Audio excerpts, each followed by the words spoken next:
Welcome to Stitches in Time, the podcast discussing Doctor Who the way it was meant to be watched, in chronological order, one clip at a time, starting at the Big Bang and ending with the heat death of the universe.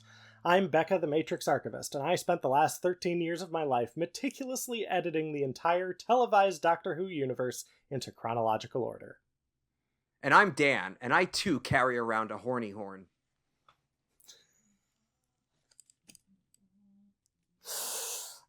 Please elaborate. I mean, we'll talk about the clip, but the Doctor's horny horn goes off at one point in this clip. That is true. That is, oh my goodness. How else are you supposed to know if you're horny? If you're horny and you know it, your horn goes off. Honk, honk. Honka, honka.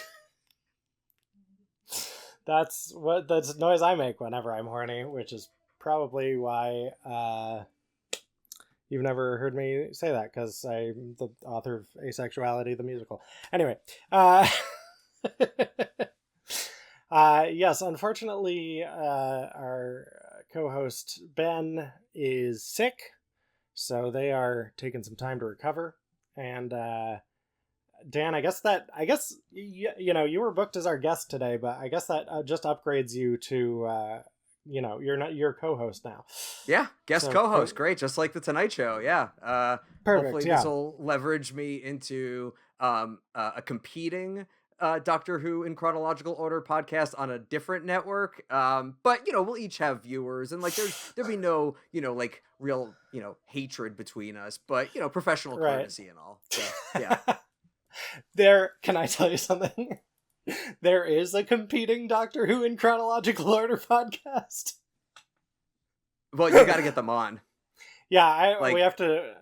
I would love to reach out to them. They're doing it and I don't even know if it's still going on, but it's something that I discovered kind of as we I think we had put out 5 episodes, and then I learned about this. But it's just it's a lot more casual. They're just going through eras of history that so they're oh yeah, we're gonna start with fires of Pompeii or whatever it is. I honestly appreciate that, because then you basically have different levels of study. That is the 101 level, and this is AP Doctor Who chronological order. Yeah, exactly. This is I'm actually getting 1 college credit for participating in this show. Right. Yeah. Yeah, exactly. I think it's just called Doctor Who Chronological. So, I have yet to listen to it, but it seems a lot more laid back and frankly fun than this podcast. Yours is the Japanese version that is the full-on version, and their show is the Americanization one, where they take just the fight sequences and repurpose it for a more casual audience. Right. Yeah, and they rewrite some of the dialogue, so it's oh yeah, no, these characters aren't gay, they're sisters or whatever.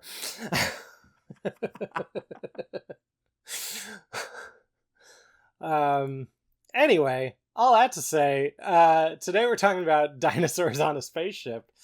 But just the scene where the Doctor abducts Queen Nefertiti.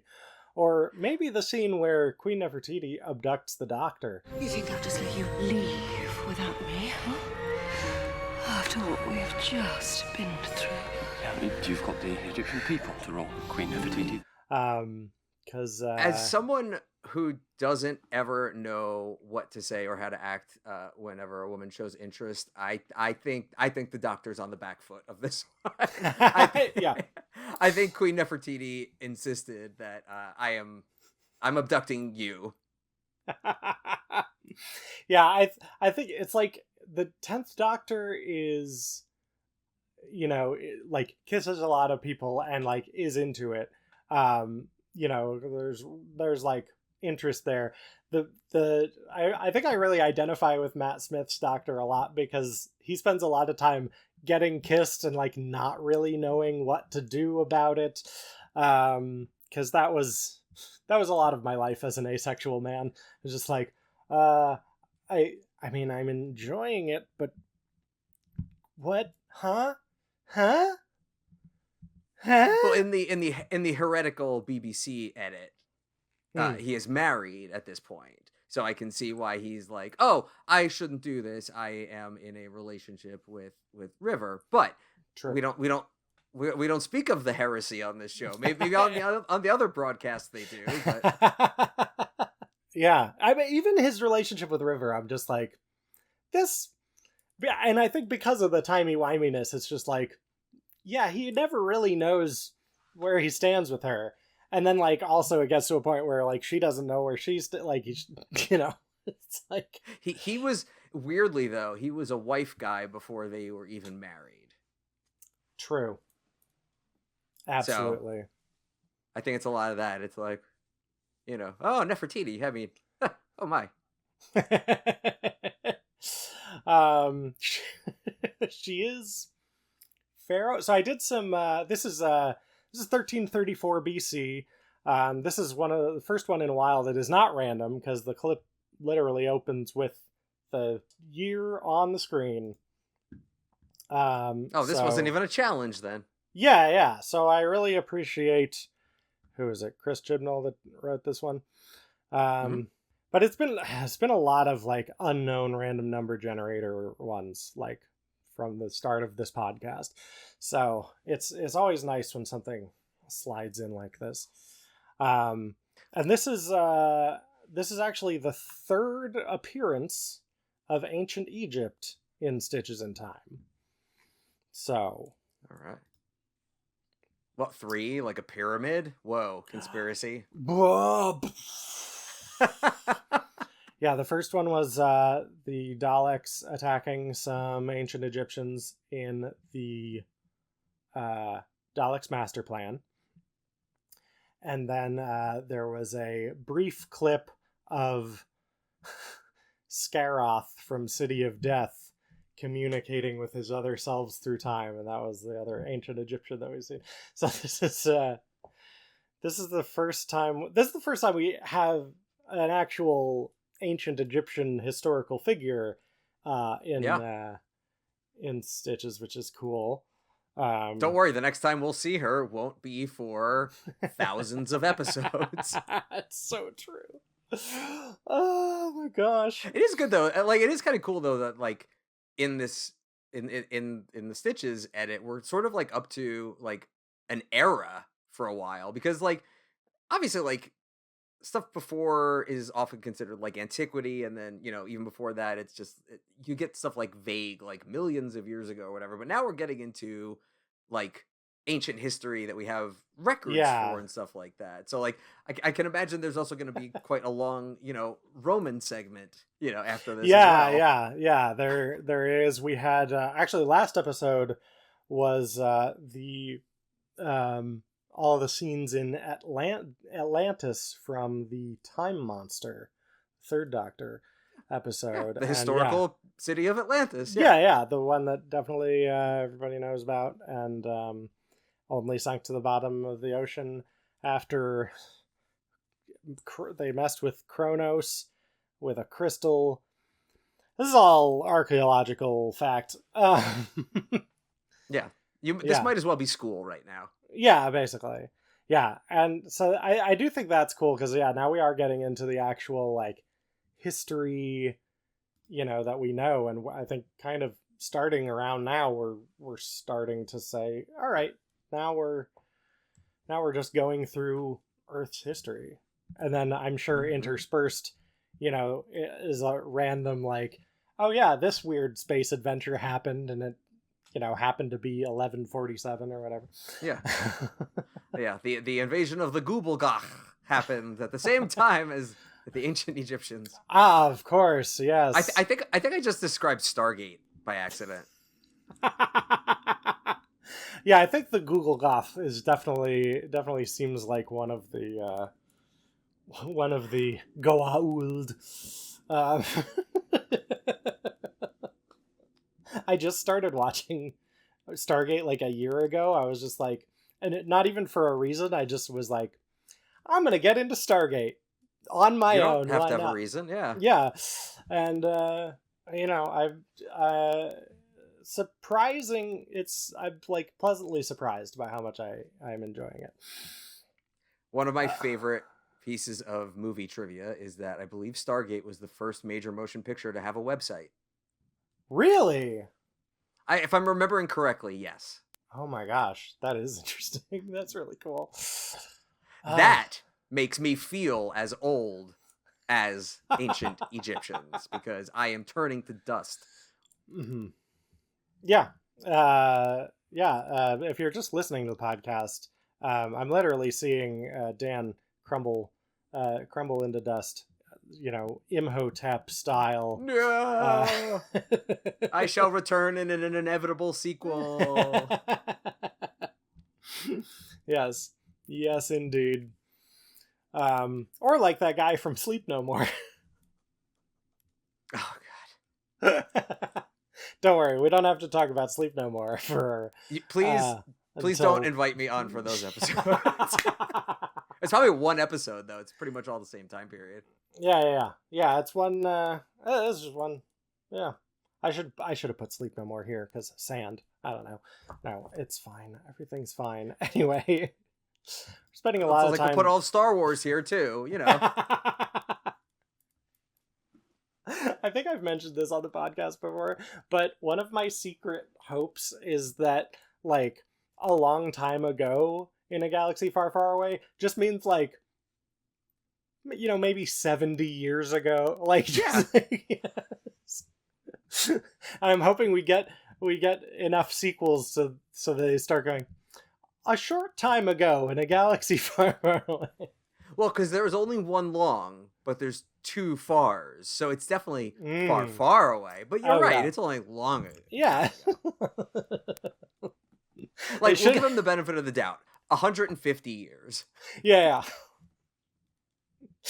They should have put at the beginning of Phantom Menace just like a really long, like literally you wouldn't believe how long ago this was. This blows all the longs ago out of the water, just like a full screen of blue text. Anyway. People are listening right now screaming about like official Star Wars timelines. Like, no, we know it is reference because there was one Indiana Jones comic where he found the Millennium Falcon or vice versa. But yeah, there is something with that also. Where that's amazing. Like, crossover. Yeah. Good, as there should be. Yeah, because things can't be fun unless we can define them. Yeah, exactly. What's the point of any cinematic universe if it doesn't cross over with another cinematic universe? God damn it. This baby can fill so many universes. Oh my gosh. Yeah, this is a 30-second clip, so that's why we're dancing around, not really talking about it. Yeah. But yeah, it's yeah, the doctor gets a Google alert and like, I have to leave. Yeah, and Nefertiti's like, I'm gonna come with you because I'm always down to clown. So I did do some research on Nefertiti for this. So Queen Nefertiti was an Egyptian woman. And that's the extent of my research. No, this was like a kind of a turning point for Egypt because basically, so she was married to Akhenaten, who was the pharaoh, but we all know that. Okay. Yeah. Obviously, Pharaoh Akhenaten was like, oh yeah, what's his wife? Who is it? What's like she up to? Like, she's depicted as like performing pharaoh duties and doing pharaoh-y stuff and in pharaoh garb. So like there's a lot of archaeological evidence to suggest that they like ruled together basically as equals, which was kind of unheard of because women were never allowed to do anything until 1920. And everything is still just fine. And now we've solved sexism, thankfully. So they did this thing where they were like, we're gonna change the national religion, and instead of worshiping all these different gods, we're just gonna worship the sun. That's all we're doing. It's just one god now, and oh god, it's the corporatization of of deities. Oh, they gentrified the neighborhood. Really hate how much of a monopoly the sun has had on religion.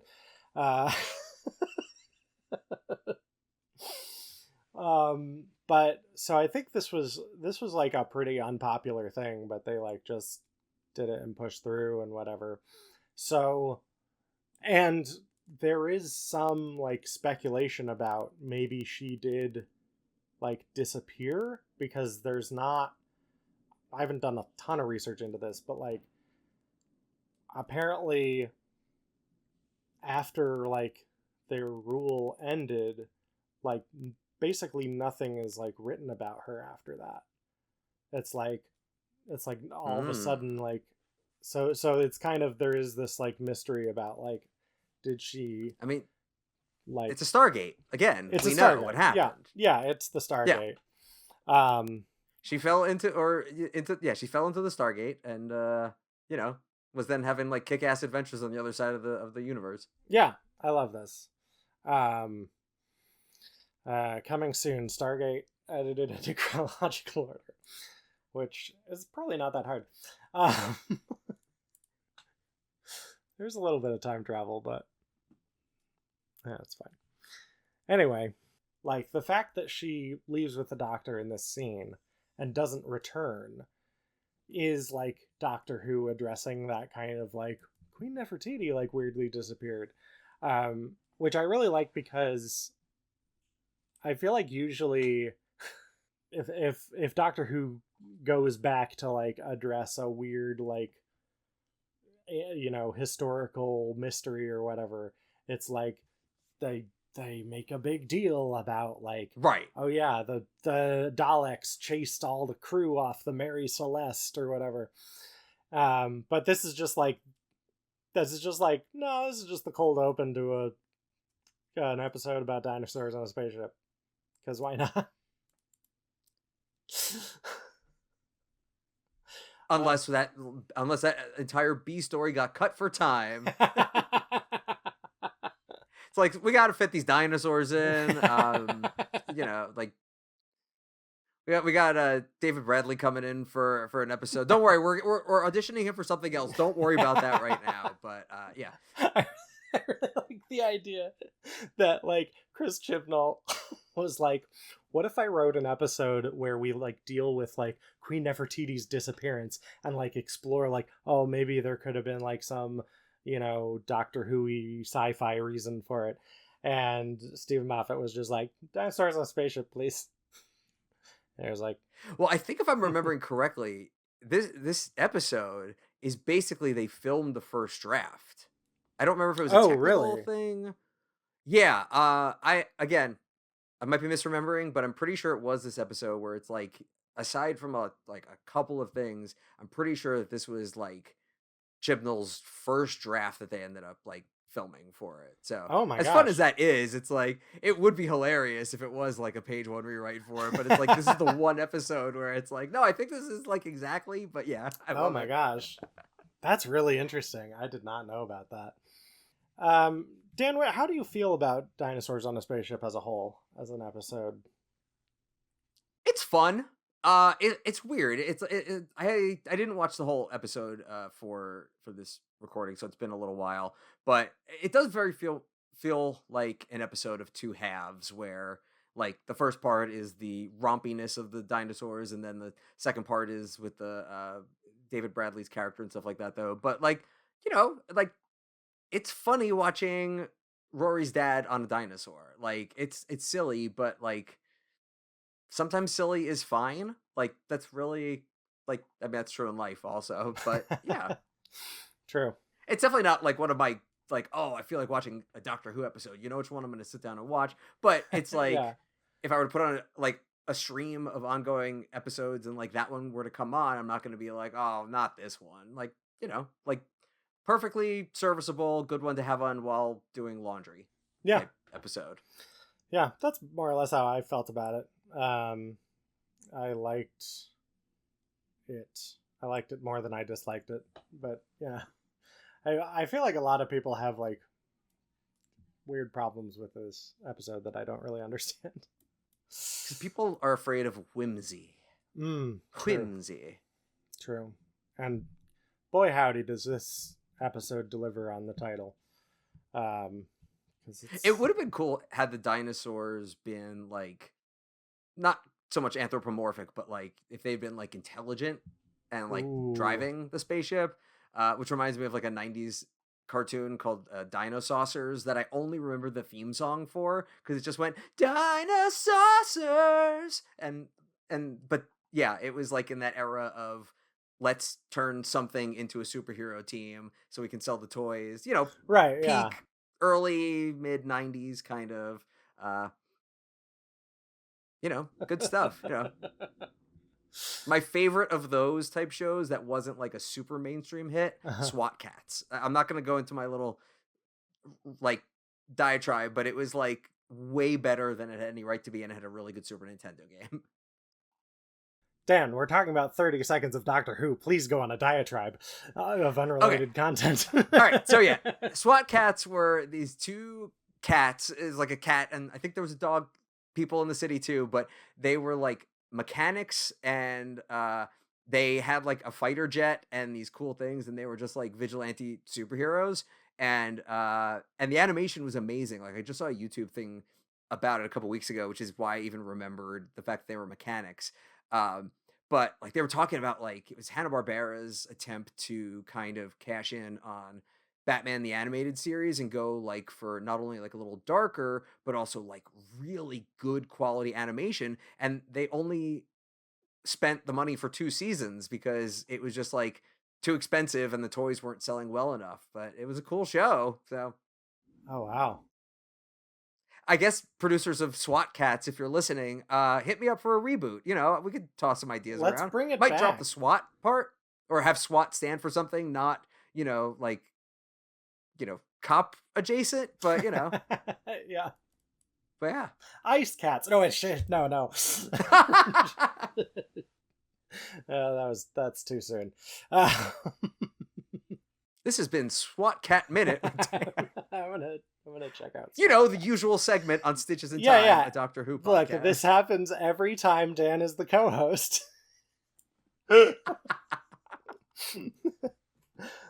At this rate. Spoiler, next episode I'll probably talk about gargoyles. Nice. Yeah, we'll find a way to wedge that in. Yeah, I don't have a lot to say about the rest of this. I feel like we've covered things pretty thoroughly. What do you think about it, listener? Leave your comments in the form of a 5-star review. See, I listen to the show. I know the shilling that I'm supposed to do. I know the heavy lifting.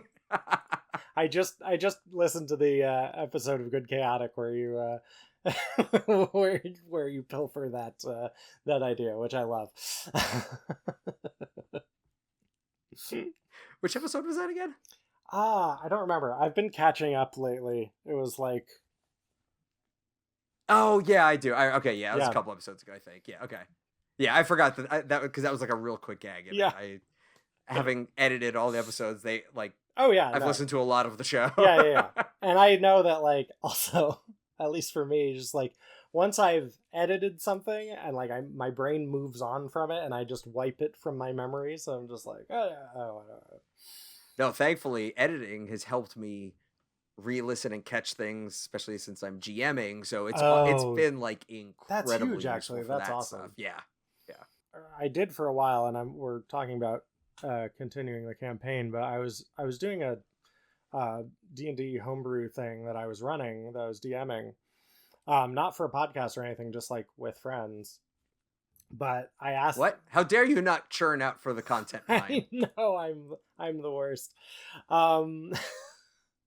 But I asked them, I was like, is it okay if I like just audio record our sessions, because like then I don't have to like worry about like taking notes during that, like, you know, when I'm like already trying to be like managing the situation or whatever.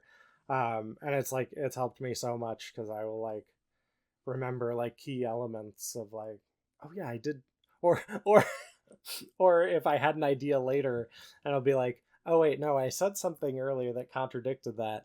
Will they remember? They're players. Of course they won't. Unless that you're talking about a cute goblin character who they adopted. They will never remember anything else. Yeah, with like a really stupid name. Yeah. Silly voice, the whole 9 yards. Yeah, exactly. Dan, thank you so much for stepping in as co-host. Oh, no problem. Where can people find you if they want to, and your work on the internet? Easiest way to find me is Dune Pook on the socials media, except for that one, you know which one. DOONPOOK. I'm mostly on Blue Sky and Instagram these days, talking about nonsense, but primarily talking about good chaotic. Hey, what's Becca, good chaotic? You're the only guest star we've had so far. Wow. Oh, that's exciting. Yeah. This is like our unofficial like talkback show sometimes. True. Good Chaotic is the actual play role-playing game that Ben is a player of, and I am the GM. We are playing Scum and Villainy, and it's a original story that I have come up with. We have actually wrapped production on season 1 of Total Chaos, which is what we have called the Adventures of the Lighthouse and the team there. Oh my gosh. And we are going to have our season finale be a New Year's Eve special that will be dropping on December 31st. We timed it out perfectly, and I cannot even tell you, you don't even know what's coming, and this episode is going to like knock your socks off. Like I genuinely like, oh my gosh. I'm so glad we took a little bit of a break because we're going to do some fun stuff in the interim and then come back to do season 2. But yeah, we end season 1 with a bang. That's all I'm going to say. Amazing. Listen to the show. Available everywhere. I'm very excited. Also, listen to Jump Leads. Ben is not here to plug it, but they would if they were. It's very good. I'm writing all the music for season 2. I mean, I've plugged it a ton on this show, so listeners will know. Yeah, it's really good, really funny. The music is good. All good. I guess other parts of it are good. I don't really know.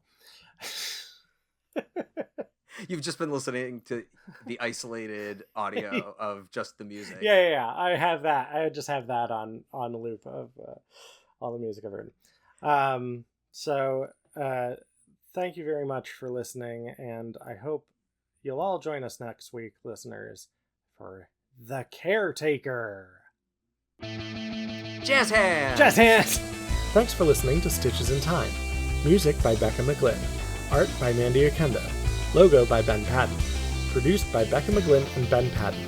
Did you know you can listen to this podcast with your eyeballs? Subscribe to us on YouTube.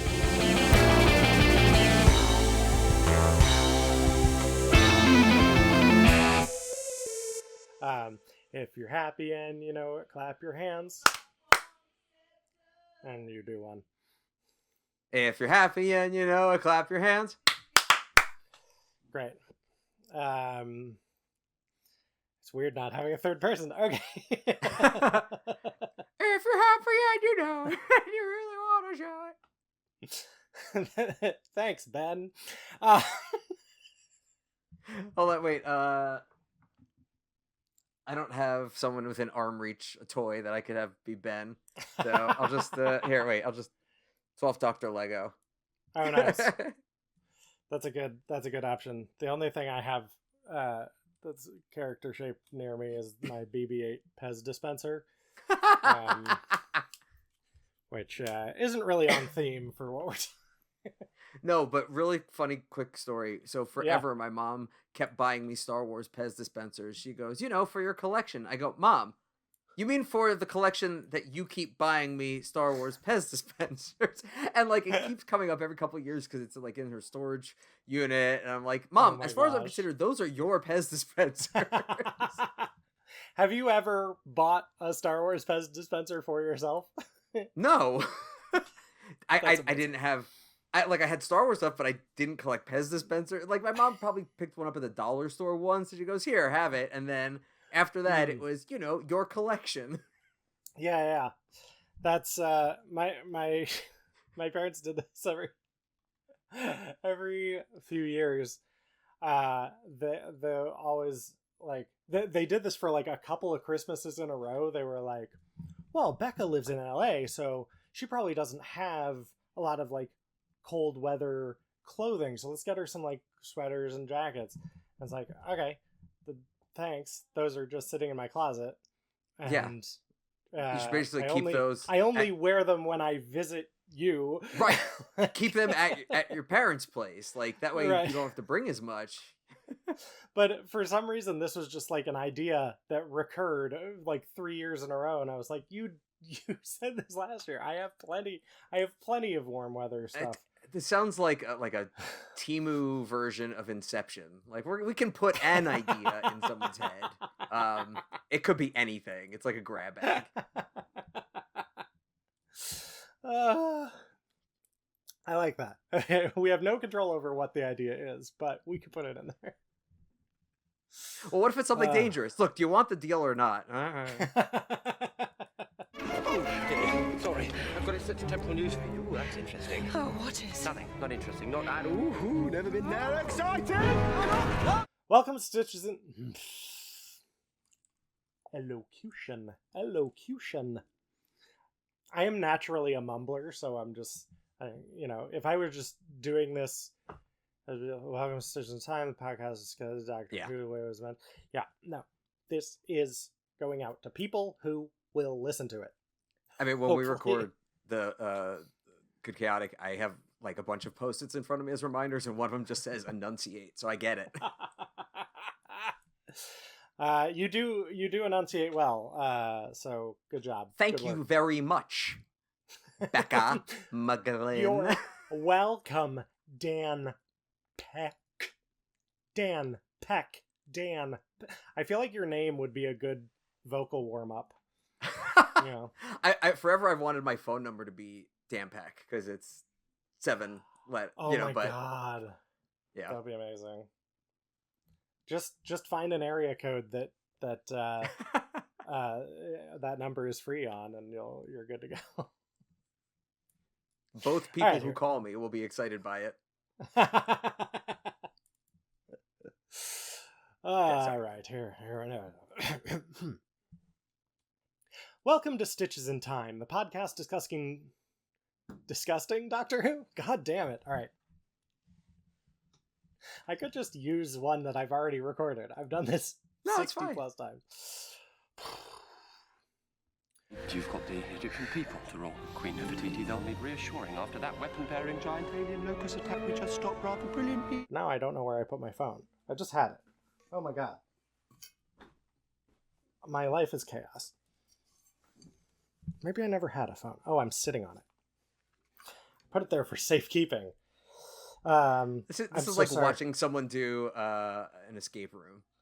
My friends and I became the secret scouts, allies to these dinosaurs from outer space, and joined in their battles against Genghis Rex and the evil Tyrannos. The dinosaurs are leaving, Bossasaur. Well, follow them! Pretty sure that this was like Chibnall's first draft that they ended up like filming for it. So as fun as that is, it's like it would be hilarious if it was like a page 1 rewrite for it, but it's like this is the one episode where it's like, no, I think this is like exactly, but yeah. Oh my gosh. That's really interesting. I did not know about that. Oh wait, I want to look. I don't really have a good setup to look things up while I'm doing this, so I'll just move on. Okay.